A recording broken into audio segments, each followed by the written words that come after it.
an administrator, you know, when people talk about what should happen and what is, I think it's helpful to share some of your background so that people can see you have some kind of platform from which you're talking. So this is a little bit about what I've been able to do on the teams that I've been a part of. I was a part of the administration at Johnson Elementary School. And also, you know what? Let me say this too. I am not an ideologue, right?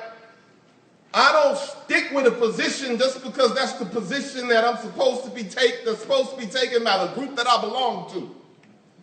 So let me tell you a little bit more about my history. I once paid $15,000 a year to send my son to private school. I no longer do that. I was once the principal of a private school.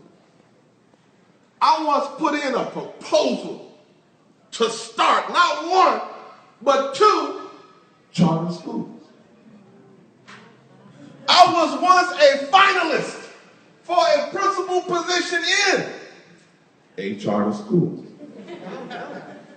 I was once part of the administration of a turnaround school, which you guys just talked about, where we didn't lose over half the staff that was there. Only 2 staff members remain. So I've shown a willingness to try anything to see what works.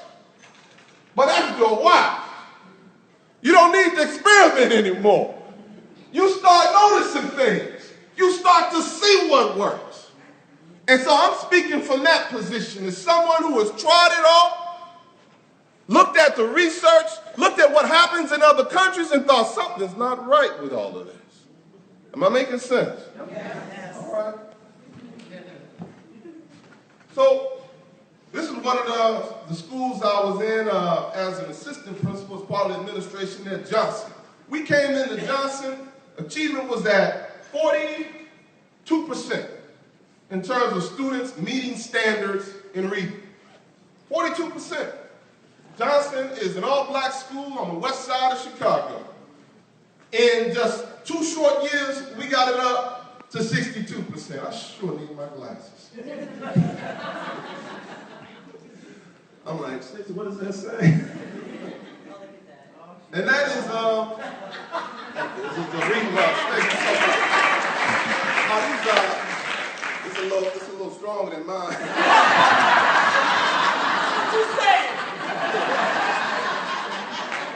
So this is what we were able to do at Johnson, right?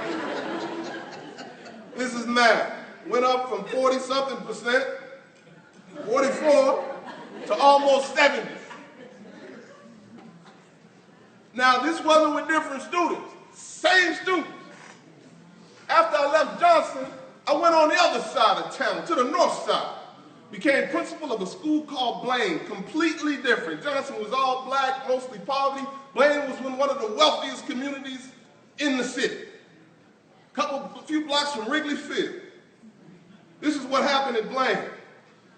Before I got to Blaine, these are the years before, right here. These first 4 bars, you can see achievement had kind of leveled out. We got there, and we went from 79% meet standards to 89% meet standards. Now, what I would love to be able to say to you is, we went in with all these innovative ideas. That's the word now, innovation. We went in with all these innovative ideas, right? And that's what happened. But that would be a lie, right? This wasn't some hero, God complex coming in to save folks kind of thing. It wasn't innovation. We went in using basic evidence that's been shown and time after time after time to work in schools. We just looked at what works and did it. That was it. It was that simple. And we'll talk a little bit about that. Now, 2 stories I like to tell to make the point about evidence. One is a story about common sense. Now, if you all are teachers, and I remember being a teacher, even as a principal, I still get this, where when you tell people what you do for a living, well, let me stop. If you're a doctor and you tell somebody what you do for a living, they don't start giving you advice. They ask for your advice. Y'all know where I'm going, right? You tell somebody you a teacher and all you get is, well, this is what the schools need, and if only the schools had this. Everybody thinks they know. Like it's just common sense.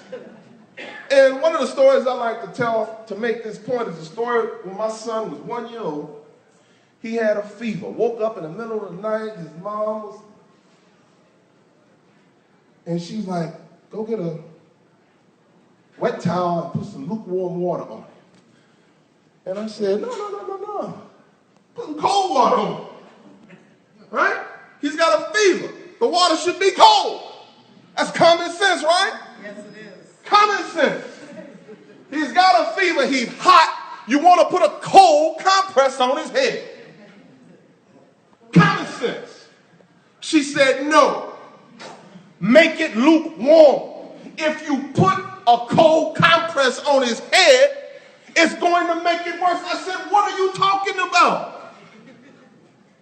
Turns out, my common sense did not match with what the research had found out about how the body regulates temperature. If I had put that cold compress on his head, the research shows that the body has these temperature regulation mechanisms that when it feels that cold, it begins to have a response to produce heat. And my common sense, if I had applied it, would have made my son's fever worse and not better. And that's what we have in education today. Everybody coming in with their common sense, with their ideas that have nothing to do with what the evidence says works in education. Another story that I love to tell is the story of Kurt Hahn and the Gordonston School. It's in Scotland, if I remember correctly. Prince Charles went there. His father, Philip, went there. And world-renowned school. And it had a benefactor, Prince Max of Germany. After he was German chancellor and retired, he would visit Gordonston, and he loved the school so much he would give tours of it. And one day he was giving a tour to an American. And the American said, what do you love most about this school? And Prince Max said, look around. There's nothing original here. That's what I'm most proud of. We've stolen from everywhere.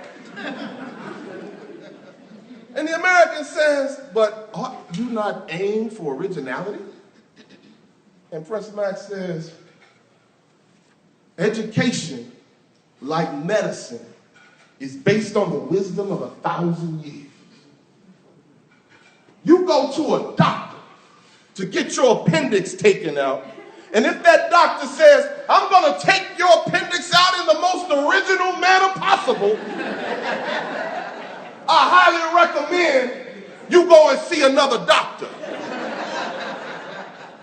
And that's what we have in education. Everybody wanting to be original and innovative and completely losing the fact, hoping that we don't remember the fact that there's an evidence base we already have for what works.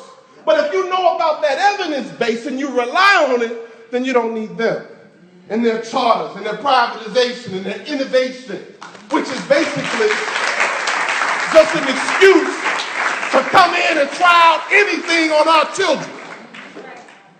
They don't ask for innovation for their own children. They do what works.